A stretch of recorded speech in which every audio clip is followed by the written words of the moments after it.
उत्तर प्रदेश में 2027 में विधानसभा चुनाव होने हैं, लेकिन प्रदेश में अभी से सियासी पारा चढ़ा हुआ है।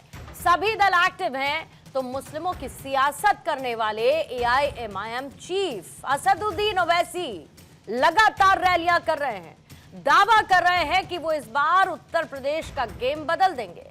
लेकिन क्या सच में वो गेम बदलने का मादा रखते हैं? उत्तर प्रदेश की राजनीति में असदुद्दीन ओवैसी का पॉलिटिकल ग्राफ क्या रहा है, ये किसी से छिपा नहीं है। राजनीति के मैप पर सिर्फ दो ही पार्टियों का वर्चस्व दिखाई देता है। पहली है बीजेपी, जो इस वक्त सत्ता पर काबिज है, और दूसरी समाजवादी पार्टी, जो विपक्ष में है।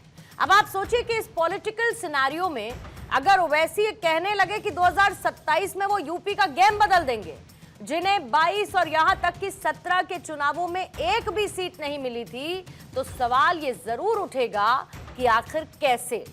दरअसल ओवैसी के इस दावे के पीछे वो मुस्लिम वोटर्स का फैक्टर जुड़ा है, जो प्रदेश की कई विधानसभा सीटों पर अपना प्रभाव रखता है।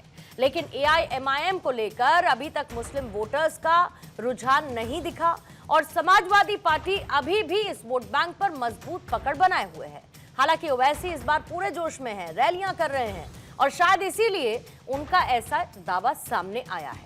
तो आज दहाड़ में असद ओवैसी के इसी दावे में कितना है दम, करेंगे चर्चा।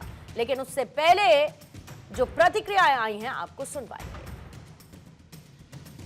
देखिए, भारतीय लोकतंत्र की सबसे बड़ी खूबसूरती है किसी भी व्यक्ति को जो है चुनाव लड़ने की स्वतंत्रता है। लेकिन जब चुनाव आते हैं तो अपने ही देश में बहुत सारी ऐसी पार्टियां हैं, बहुत सारी ऐसे नेता हैं जो सिर्फ बयानवीर हैं। तो उसी के क्रम में ओवैसी साहब भी सिर्फ बयानवीर हैं, बाकी धरातल पर कुछ नहीं है। उत्तर प्रदेश में सबको पता है, उत्तर प्रदेश में माननीय योगी आदित्यनाथ जी की भारतीय जनता पार्टी की सरकार चल रही है। यहाँ की जनता जनार्दन माननीय योगी आदित्यनाथ जी के कार्यों से खुश है।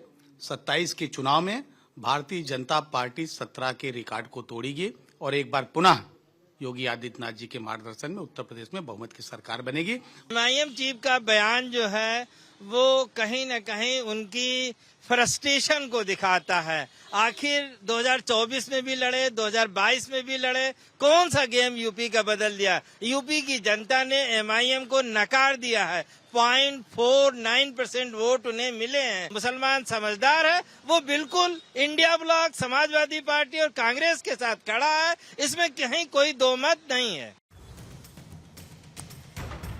तो आइए आज की चर्चा शुरू करने से पहले दहाड़ के सवाल। पहला सवाल यही, 27 का खेल, भाईजान बोले गेम बदल देंगे।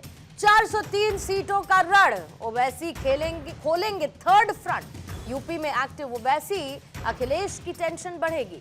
80 बनाम 20, एआईएमआईएम की एम फैक्टर पॉलिटिक्स। 22 में नील बटे सन्नाटा, 27 में गेम बदलने का दावा।